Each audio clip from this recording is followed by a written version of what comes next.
Hello again, friends, and you are my friends, and welcome to a slightly different Meet the Opposition. Now, this week, sadly, we couldn't get our schedules to match, so instead, I got the help from Luke, who's a Brighton fan, and I bombarded him with questions that I thought you town fans may want to know. As always, hit the like, subscribe, and catch me post-game for the match reaction following Brighton versus Ipswich this weekend. Enjoy. Thank you very much, Martin, for inviting me on the channel. It's an absolute pleasure.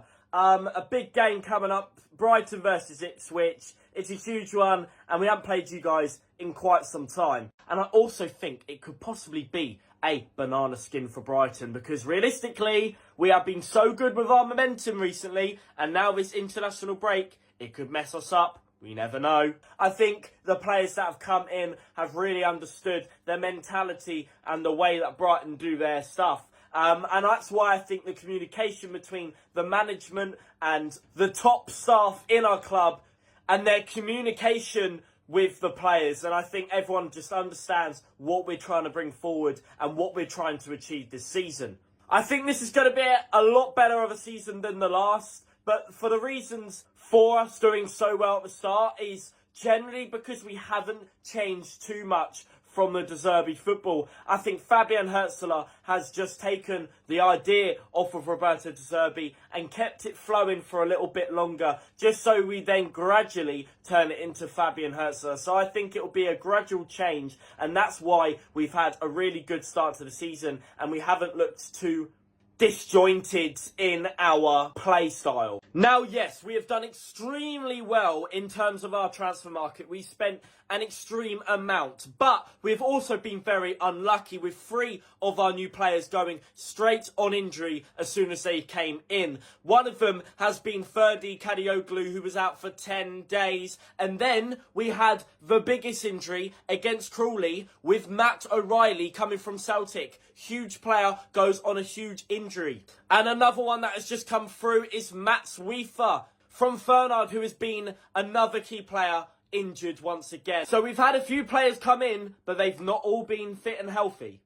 So I think the only star man I can mention goes by the name of Yankuba Minte. He has been exceptional. He came from Newcastle, came in, fitted perfectly. He's a proper traditional winger, gets involved in challenges, goes forward and helps the team massively. He's fitted in so well, and I've been so proud of his progress coming in. So big up Yankuba.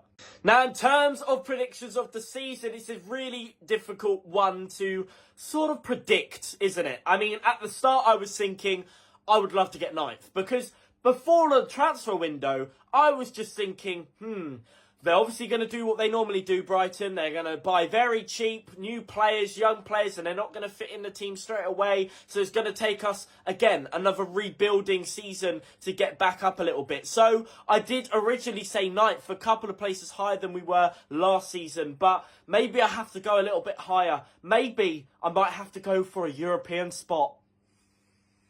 7th. Why not?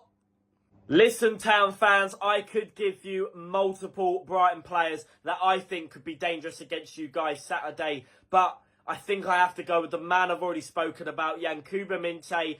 I think he is yet to score, and I think it's going to be very, very soon. And I think this could be a game where he might get himself on the score sheet. I think he's dangerous. I think he's deadly. There is also a big player that should be making his debut at some point. He's a Turkish superstar, Ferdi Kadioglu. He is a brand new player we spent a lot of money on, and apparently he's going to get some minutes. So, I don't know. He could be one to watch out for. He could make an absolute mark on you guys. So, yes, be careful. There's a lot of players to worry about, but we'll go with those 2 for now.